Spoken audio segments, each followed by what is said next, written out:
Good day, and thank you for standing by. Welcome to Humana's fourth quarter 2024 earnings conference call. At this time, all participants are in a listen-only mode. After the speaker's presentation, there will be a question-and-answer session. To ask a question during the session, you'll need to press star 11 on your telephone. You will then hear an automated message advising your hand is raised. To withdraw your question, please press star 11 again. Please be advised that today's conference is being recorded. I would now like to hand the conference over to Lisa Stoner, Vice President, Investor Relations. Please go ahead. Thank you and good morning. I hope everyone had a chance to review our press release and prepared remarks, which are available on our website.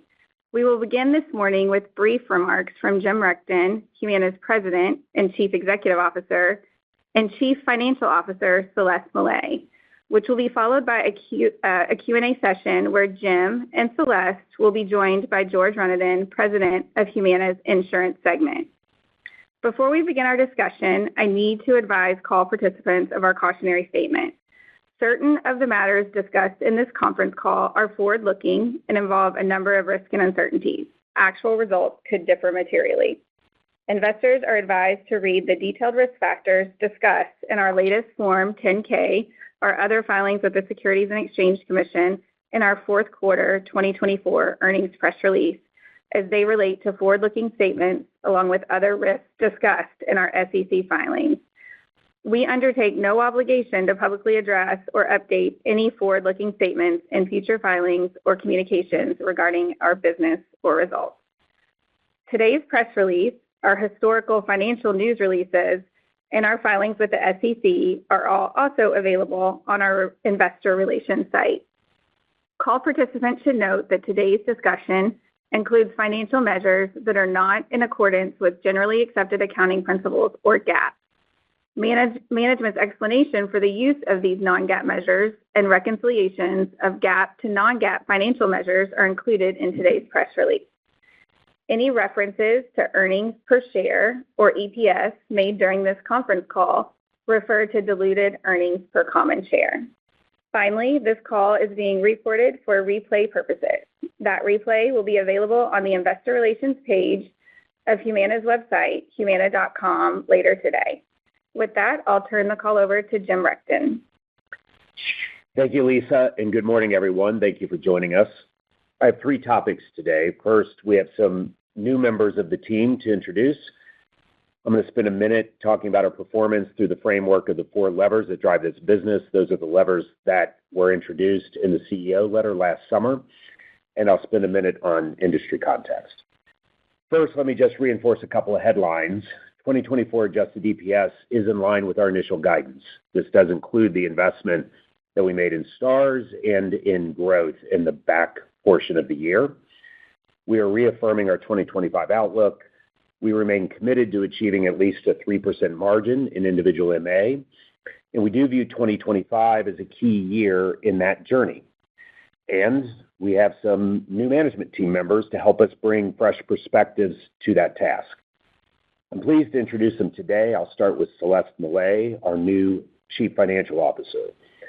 Celeste joins us with a lot of experience leading finance in organizations that have worked their way through difficult external headwinds. This is a good experience given the circumstances in our sector over the past couple of years and today. This includes her experience at Morgan Stanley and at Fannie Mae. You will, of course, be hearing from Celeste today, and I look forward to introducing you in a moment. We also have Michelle O'Hara joining us as Chief Human Resources Officer. Her experience has been focused on evolving HR capabilities through periods of change. She comes to us from SAIC. And we're introducing Japan Mehta as our new Chief Information Officer. Japan brings a wealth of experience managing large IT organizations in scale-regulated industries. He also has experience using data and digital to better engage customers. This is a big part of our future, we believe. He was most recently at Citi. Now let me turn to the four things that drive this business. The first of those four levers is product and experience, which drive customer growth, retention, and lifetime customer value. In this area, we feel that we are moving in the right direction, though we also believe that we're just scratching the surface of what can be done.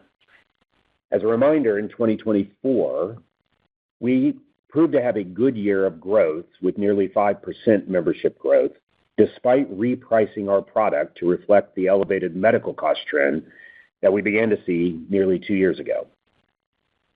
When we look at the most recent AEP and expectations for 2025, we are accomplishing the things we wanted to achieve.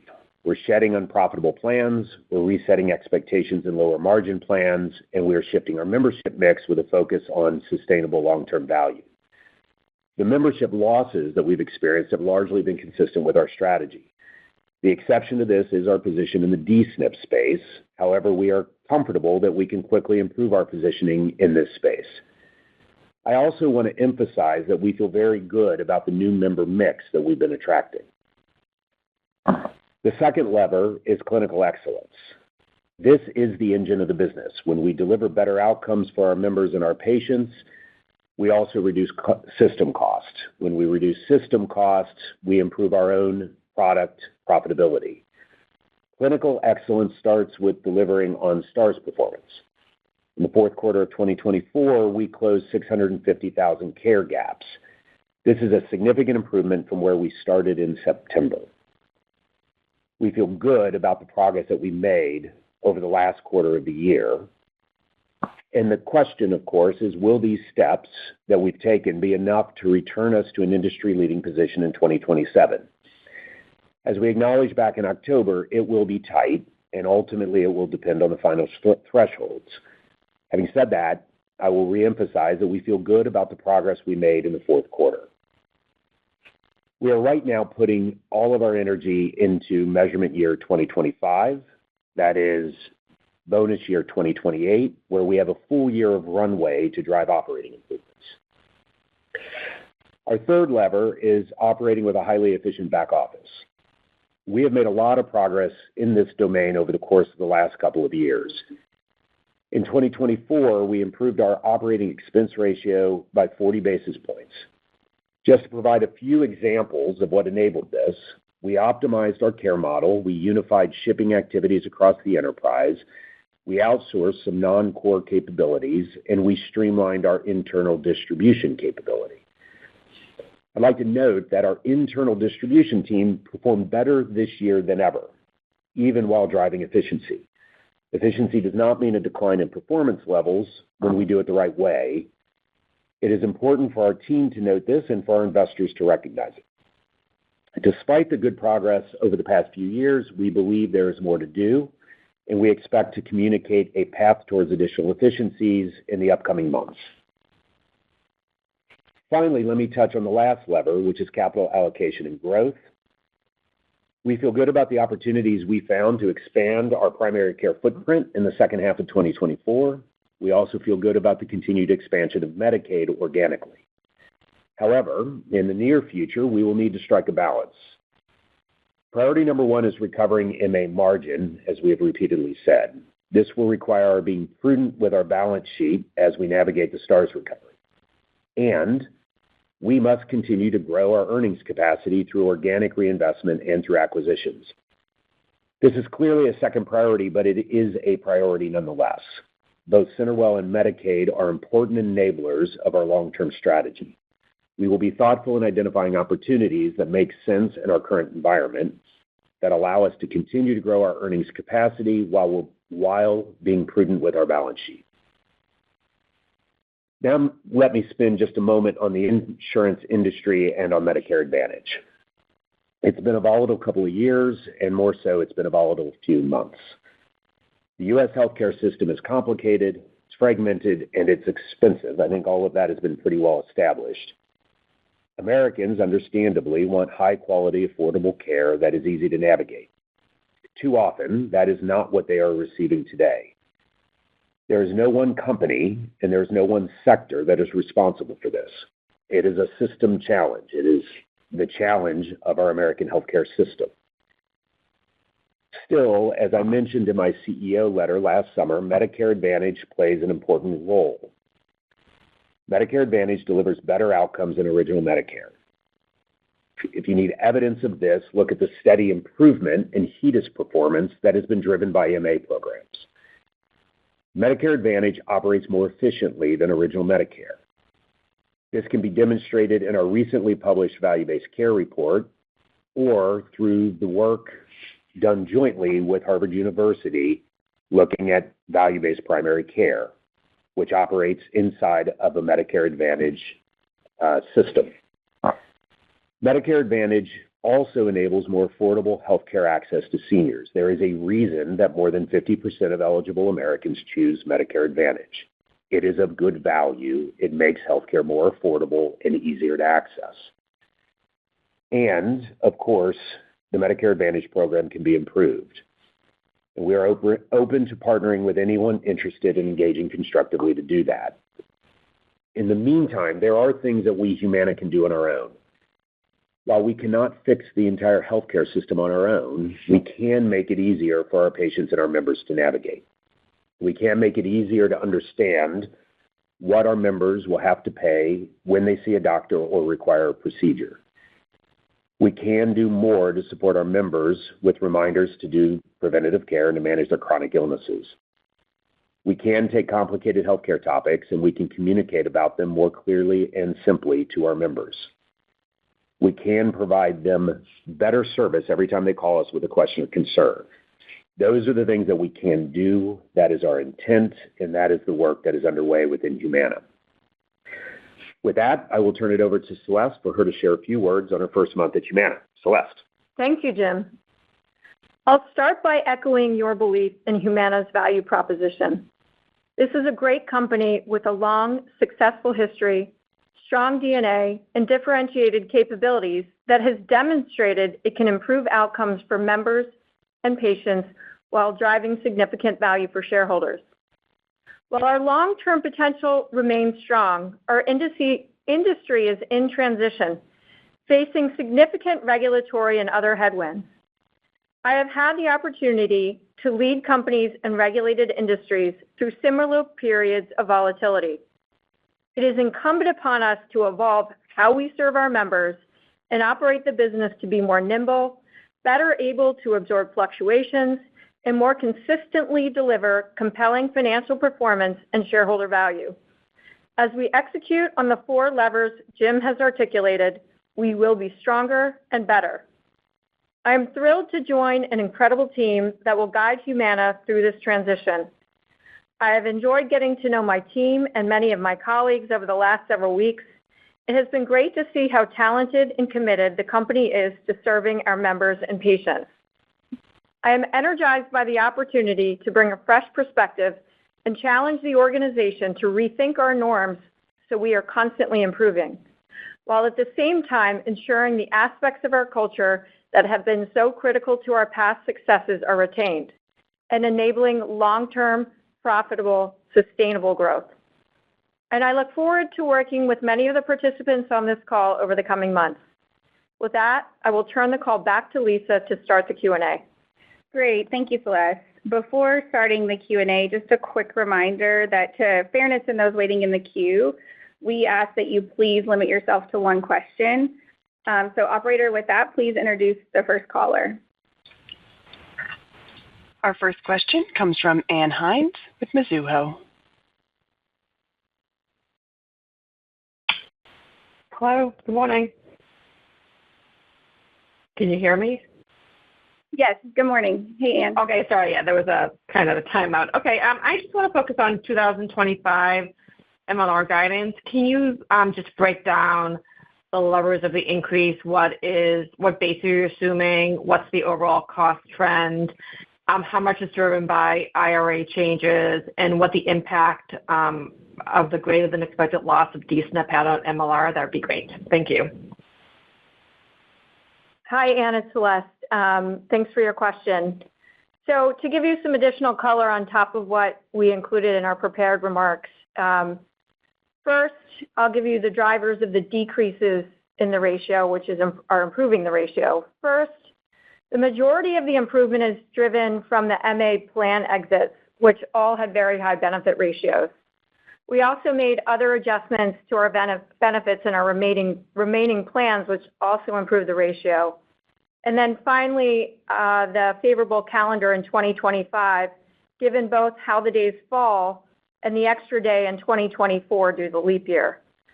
Second, the increases to the ratio, which are a drag. First, business mix changes given Medicaid is growing. Medicaid carries a higher benefit ratio versus MA, as you know. Second, the IRA impact, which increases the benefit ratio given increased revenue with offsetting increases in claims. And third, incremental investments, which are important to the long term, but increase the benefit ratio in the near term. The arrows we provided in our prepared remarks are in order of size, and we gave you the puts and takes, but we'll leave the modeling to you in terms of the impact overall. Our next question comes from Justin Lake with Wolfe Research. Thanks. Good morning. As you might expect, people are trying to look through, now that you've given us 25, trying to look through to 26 and understand the moving parts there. Maybe you could just, I assume you're going to give us a lot more at the Investor Day once you have the outcome of the appeal. But maybe you could just frame for us, if you think about it in two buckets. One, the core business. Last year you said before the rates came out disappointing, the company could grow $6 to $10 of earnings. Rates seem to be coming in better. Is that a reasonable framework ex the stars? And then how would you think about stars relative to that to give us an idea of how 2026 kind of moving parts might shape up? Thanks. Hey, thanks, Justin. Let me just start by acknowledging that we typically do not provide guidance that far out, all the way out to 2026. And really that is driven by several of the factors that you just outlined. There's a bunch of unknowns that we're still navigating. The STARS litigation is a big piece of that. The final funding for MA is a big piece of that. Obviously, the preliminary notice is out. Things can change between the preliminary notice and the final rate notice, and so we'll be waiting to see how that plays out. What I can tell you is that what we are focused on differentially is how do we drive operating performance. And so what are the things that we can do fully under our control to get better at managing the business? When we do that, that leads us to a place where we can get to a sustainable, compelling, competitive position in the market. And then, look, at some level, pricing and benefits become easier and they take care of themselves if we're nailing that underlying operating performance. And so that's really where the orientation is right now in 2026. When we talk about operating performance, what are we talking about? We're talking about that second and that third lever. It's clinical excellence and all the components that go into it, and it is driving an efficient back office. Those two things, more than anything else, is really the focus for 2026, but we're not yet ready to provide guidance around that. Our next question comes from Sarah James with Cantor Fitzgerald. Thank you. How do you think about the path to 3% margins? Does that assume any sort of STARS improvement needed to get there? How does that balance against what you're doing on cost and pricing? Do you think the book has to shrink further to get there? And then should we think about that as being ratable or back-end loaded? Thanks. Yeah, the way to think about the way to think about the 3% margin is, yes, you would need to have a competitive STARS position. And I'm going to go a little bit back to where I was before. You need to have a reasonably normalized rate environment, and then you need to have optimal operating performance on the levers that I just described, on clinical excellence, which again is STARS. It is accurately understanding our patients' needs and doing the follow-up care that goes with that, all of which then positively impacts both quality and medical trend. And then you need to optimize G&A. You need to be at a competitive place on G&A. When you get those things right, you have the financial capacity to price your benefits competitively in the market and achieve 3%. So Stars is absolutely a part of that. But those are the operating levers that we are super, super, super focused on, because those are what give you the freedom to price the right way in the market. Look, we feel like we have opportunities in every one of those, and that is what we're driving right now. Some of those will hit in 26. Some of those will hit after 26. But it'll be a steady march. Yep. Jim, if I can add to that, one of the things you've talked a lot about in the past, I think, to this audience is we need to get better at multi-year planning, including getting better at looking around corners and looking ahead. We have to be a lot more proactive in our decision-making and planning to be much more flexible to react more quickly. And we need to be better at making trade-offs, really creating the capacity, as you called out, for the most important things. We need to be ruthless about stopping things that are not driving better outcomes for our members and better returns for our shareholders. And again, really focusing on creating capacity to do the things we really want to do and creating the most long-term value. As part of this, we'll continue to assess how to balance the aspects of our cost structure that are fixed versus variable, and how we evolve to, over the longer period of time, become more variable in our cost structure. I really believe there's an opportunity here which will allow us to absorb change faster and drive more consistent results. Along with Stars, this is one of our top priorities.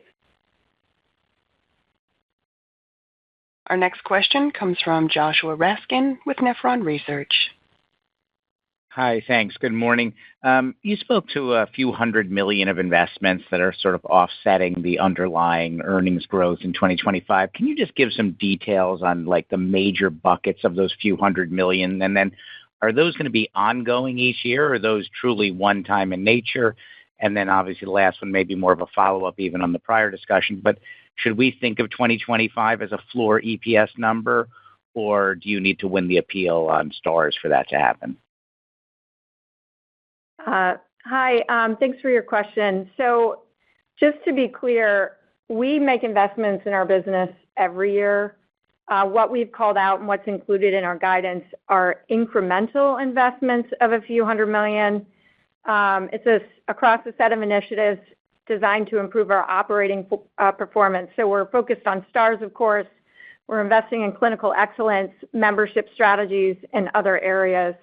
And we'll share more detail as the year progresses as to where the ratios they hit, either the operating cost ratio or the benefit ratio. And we'll leave it at that. Our next question comes from Joanna Gajuk with Bank of America.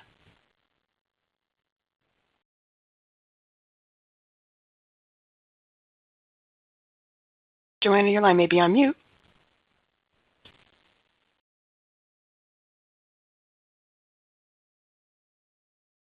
Our next question comes from A.J. Rice with UBS. Hi, everybody, and good luck, Celeste, in the new position. Look forward to working together. Let me maybe just come back to the Stars commentary. Obviously, for 26 payment year, a lot's riding on the appeal and so forth. But I noticed in your prepared remarks, the way you're describing, and I know this is out there, but we're also trying to just think about the earnings power of the company going forward. There's discussion about 27 payment year. It sounds sort of cautious about that, but then 28 sounds like the year where you think the investments you're making will bear fruit and pay off. I'm trying to understand the issues around 26 Stars seem to be totally different than what you're highlighting, or quite different than what you're highlighting for 27. And maybe that's some of the underlying way in which Stars calculations are changing. I wonder if you could speak a little more to why there's a little bit of caution on 27 and whether a favorable appeal in 26 makes any difference for 27, and the 28 seems like the year where you really think you'll, and these are payment years, obviously, really be back to a normalized Star rating level. Yeah, hey, AJ, this is Jim. Let me take this one. First of all, let me just start by saying we are not trying to communicate anything different about 27 than what we communicated back in October. So we are trying to hit the same tone. If anything, I think what we'd say is we feel good about the operating progress that we made in the fourth quarter of the year. So that actually is a positive.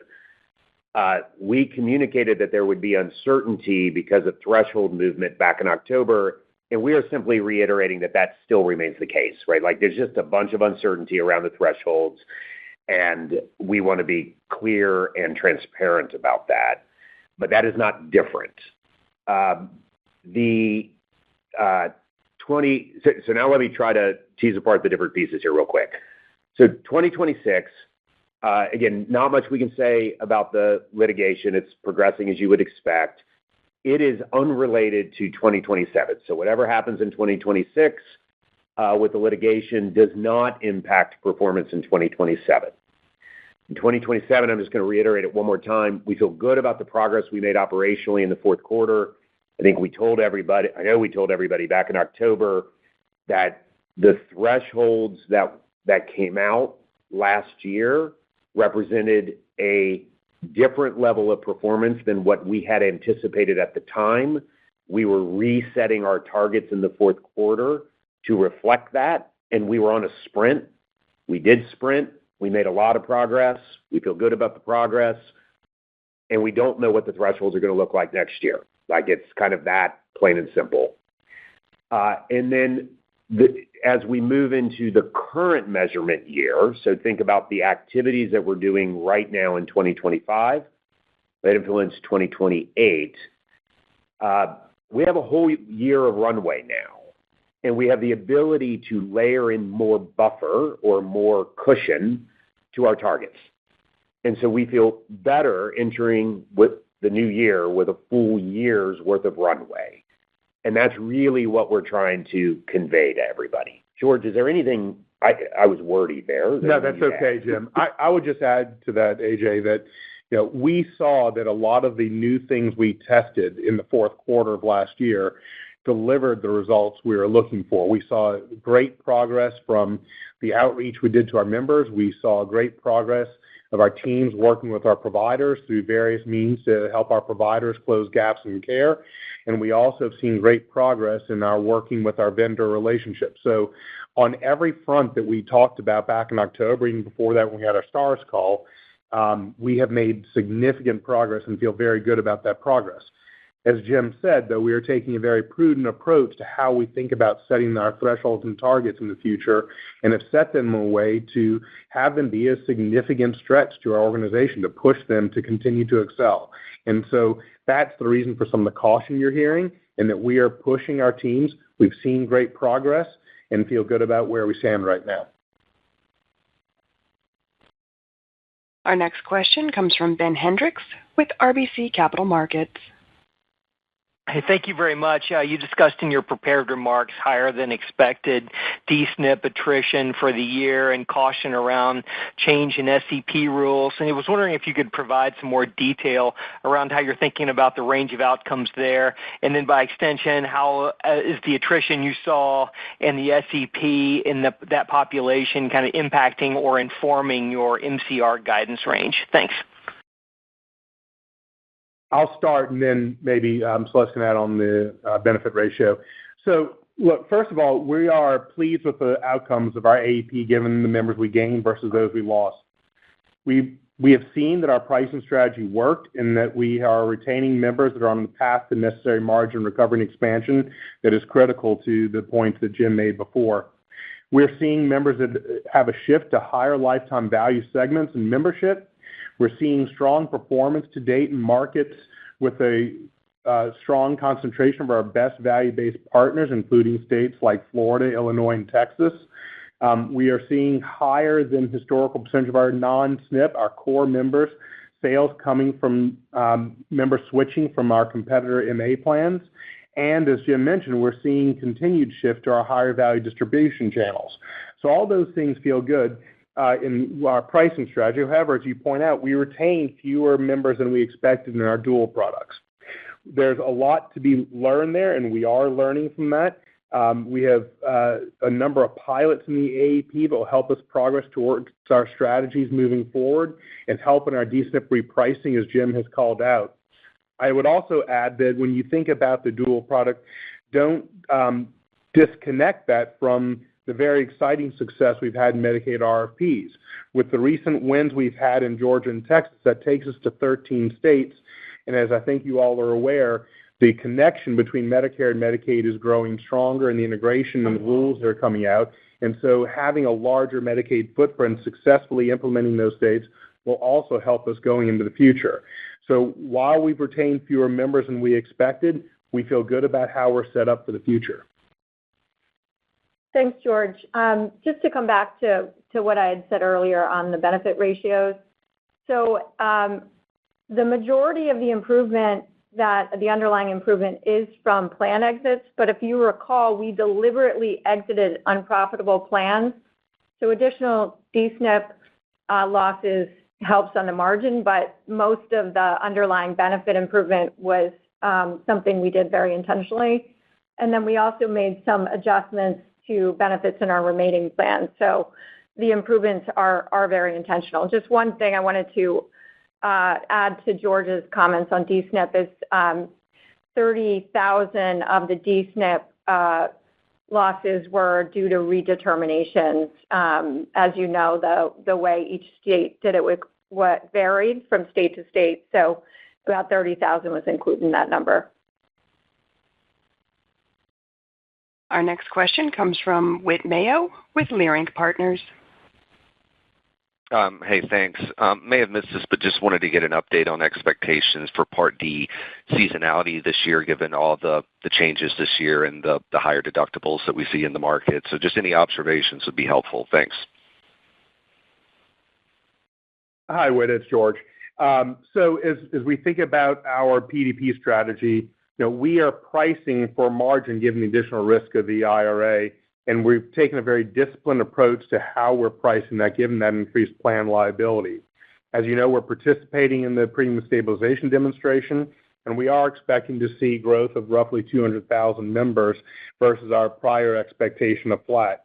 There are a number of competitive dynamics that are driving that increase, including number of plans available in 25. Of course, the premium stabilization demonstration has an impact on that, and we've maintained strong relationships with our brokers. We feel good, though, about the way we price the product. While we price for margin, we're taking a measured approach in our assumptions to our guidance, given the IRA changes and given the uncertainty there. We're monitoring throughout the year the most recent data, given that Part D and MAPD does complete more quickly in the drug space. We don't see any problems there at this point. We see that the current data supports our pricing strategy and tactics that we've taken. Yeah, and just to add to that in terms of seasonality, and I'll address the seasonality in our guidance in general, since the IRA is the biggest piece of it. So first, to remind you, we expect 60 to 65% of our earnings in the first quarter, which is a significant shift from last year and prior periods. And there are really four key drivers of that. First are the IRA changes, which shift more responsibility to the plan, but seasonality also changes because members are working through their MOOP earlier in the year, and plan liability increases as the year progresses versus CMS reinsurance kicking in the back half of the year, like in 2024. Second is plan benefit design changes, including the addition of deductibles that were made in line with the focus of it driving sustainable long-term membership growth. In both the cases of the first and the second, the member bears more expense in the beginning of the year, and we bear more expense in the end of the year, shifting earnings more towards the front of the year. There are two more drivers which are less impactful. One, and I called this out earlier, is the change in the number of days and how they fall on the calendar, including the leap year in 2024. And then finally, the timing of when we expect to make the investments we mentioned previously. Our next question comes from Erin Wright with Morgan Stanley. Great. Thanks for taking my question. You touched on this a few times during the call, so I want to circle back in terms of digging into it a little bit more. But in light of that CMS push for further integration across Medicare and Medicaid and to service that D-SNP population by 2030, there are some certain requirements by 2027 as well. How do you think about your positioning at this point and kind of in that spirit of being proactive and looking ahead, just how do you think about that in light of your Medicaid strategy and do any of these efforts, whether it's STARS mitigation, cost savings, other initiatives, detract at all from your efforts on that front? Thanks. Hi, Erin. Thank you for the question. As we think about the further integration of Medicare and Medicaid, as I said, the impressive win rate that our Medicaid team has had in increasing our footprint is really in line with our plans as we go out, as we think towards 2030. As we've talked about before, we have a 5-year plan that we started last year that carries us almost to that same period, and we are progressing very nicely along the trajectory that we expected in winning Medicaid states and increasing that footprint for that future integration. Do keep in mind, though, that the integration applies only to those states who have moved forward with HIDE and FIDE SNPs. And so when you think about that, that is almost half the states are in that bucket. So just keep that in mind as you're thinking about the Medicaid and Medicare integration rules and how they apply. One of the things we're paying a lot of attention to as we are selectively choosing which states to participate and what states to submit RFP responses is we're making sure that we are looking at where our current duals are, not just where our dual SNP members are, but also where duals exist in our core underlying products. You have to look at both.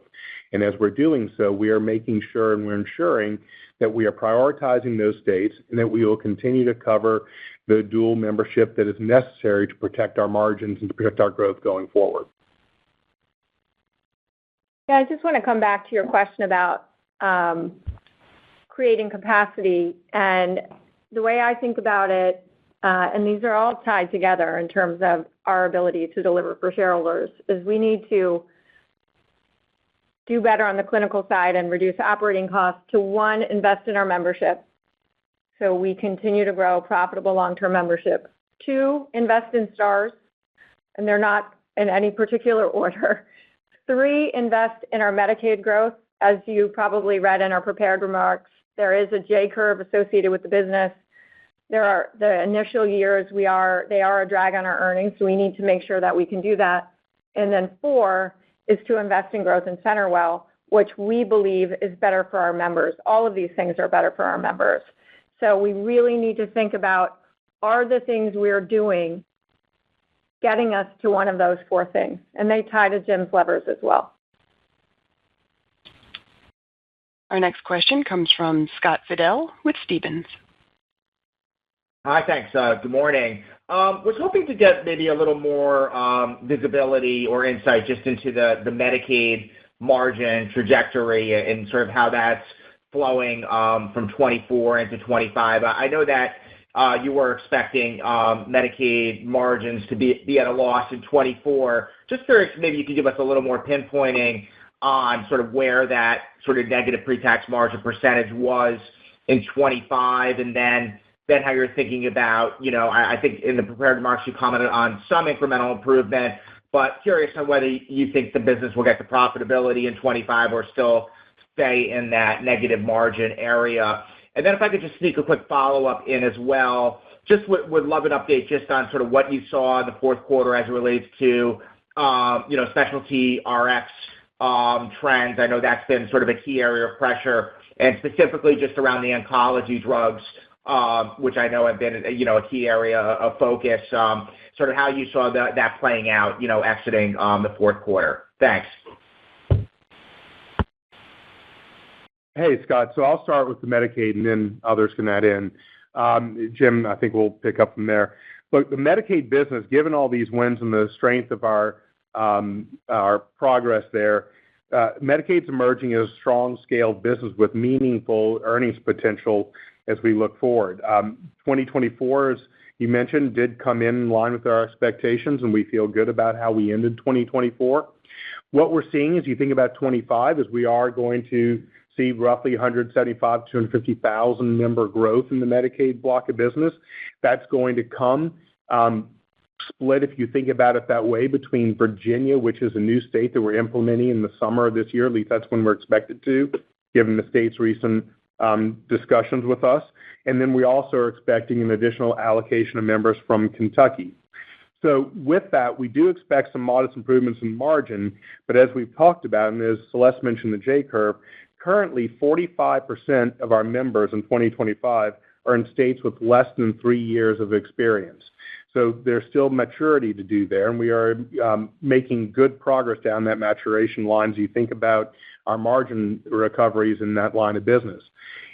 Our most mature state, Florida, is performing at the expected margin that we would have for this business. So we have a proof point that not only is it our longest state, but actually it's our largest membership as well, has matured and is in the place that we expect it to be from a margin standpoint. The 2025 rates, roughly 75% of our revenue, we now know exactly what those rates will be for 25. There's an additional 25% that are in what is called the pre-draft state that we do not have total clarity to. So overall, we're feeling good about where we are. The states have been very collaborative in helping to ensure that rates meet the acuity of the membership, and that those discussions are ongoing and are progressing well.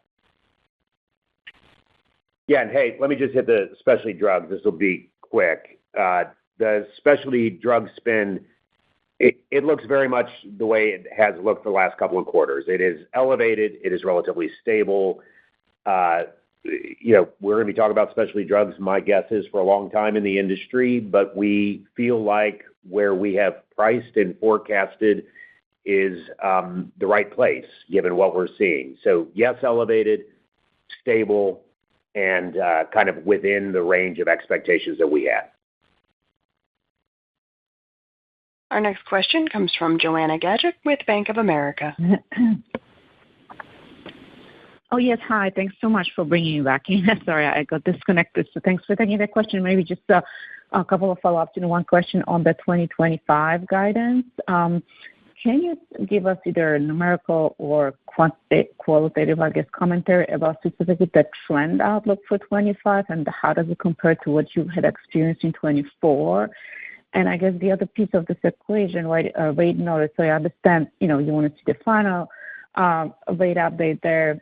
But what do you assume in your guidance? Do you assume something in the range of preliminary rate notice? Because I guess, historically, most of the time, final rate is better than proposal. But just kind of what do you assume in your guidance for those two elements would be helpful. Thank you. Yeah, hey, let me try to tackle both of those real quick. On trends, we're really forecasting, expecting kind of normalized trend in 2025 coming off of what was elevated trend in 2024. That's, I think, the kind of easiest and simplest way to describe it. And as of right now, it's obviously very early in the year. We're not seeing anything inconsistent with that. But a lot of data will come in over the course of the next 60, 90 days. On the rate notice, we're not going to do a lot of commentary on the rate notice at this time outside of the commentary that we submit to CMS. What I will simply note is that, yes, the rate notice can change from the preliminary to the final. That's part of the reason we don't want to spend a lot of time commenting on it. And when we look at the preliminary that is out there, we would say the retrospective portion of that notice reflects what we all saw in the industry over the course of the last year and a half. And the forward-looking is still an open question. There's a forward-looking component that I think it's a forecast, but I think we would say it probably underestimates what forward-looking trend is likely to be. And so we are, that's kind of how we think about it right now, and there's a lot more to let develop over the course of the next few months.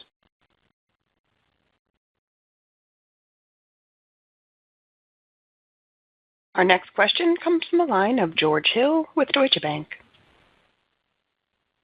Yeah, good morning, guys, and thanks for taking the question.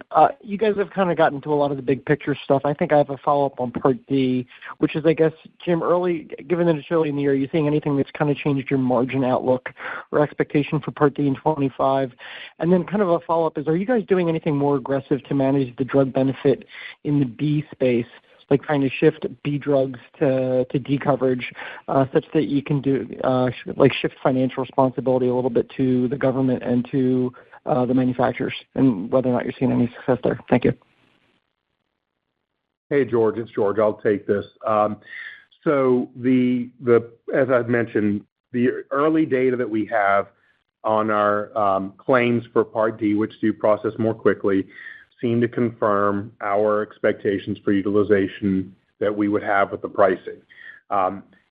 Things look sustained on the specialty side, as Jim mentioned, and on the traditional pharmacy side, things are moving along just as we would have expected. So again, it's confirming our strategy and our tactics and how we price the product and how we priced our bids for this year. We feel good about where we are. As far as a B to D strategy, that's not a level of detail that we'll go into, but we continue to look forward to the Part D product within our MAPD, and we're seeing good progress in the PDP realm.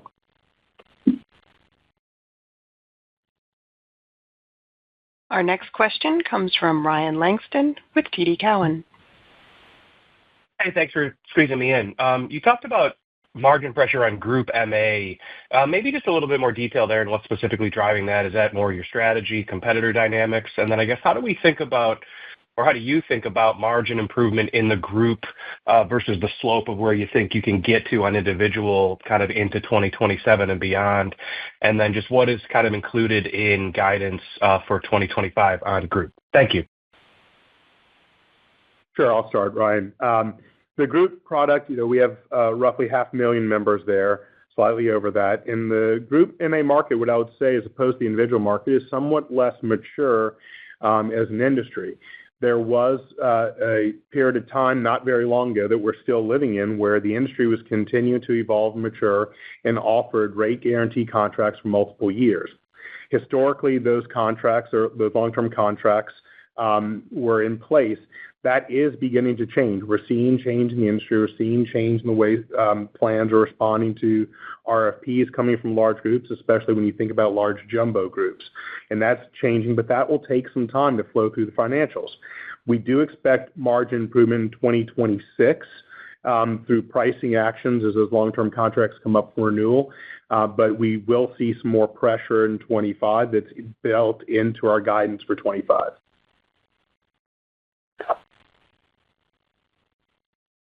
Our last question will come from the line of Andrew Mok with Barclays. Hi, good morning. Can you share the splits of the incremental Stars investments across the MLR and OpEx line? And secondly, do you have any updates on the Stars mitigation effort for 2026 in the event of an unfavorable lawsuit? I know you've discussed the possibility of crosswalking the group contract, but I don't think you've committed to that plan. So any clear actions that you can point us to on the mitigation front would be helpful. Thanks. Hi, Andrew. It's Celeste. On the investments, we'll provide more color as the year progresses, both in terms of the where in the income statement it'll flow and the impact to the ratios. But we'll do that as the year progresses. Depending on various tests and things like that, they may move throughout the course of the year in terms of where they come in. Yeah, and hey, on the group book, I'll hit that real quick. We are still assessing that, so we have not made a decision. That's not a decision that we need to make until really late summer or even early autumn. And so we have time, and depending on how a number of things play out, that could influence the final decision. So once we have gotten there, we'll be clear with folks, but we are not there yet. Hey, let me just shift to saying thank you to everybody for joining us this morning and for your interest in Humana. I also just want to thank the 65,000 associates that we have who are serving our members and patients every day. When we help our members and our patients get the right care at the right place with the right outcomes, everybody wins. And that is what we are working to do every day, and that is what our 65,000 associates are working to do every day. We appreciate your support, and we hope you have a great day. Thank you. This concludes today's conference call. Thank you for participating. You may now disconnect.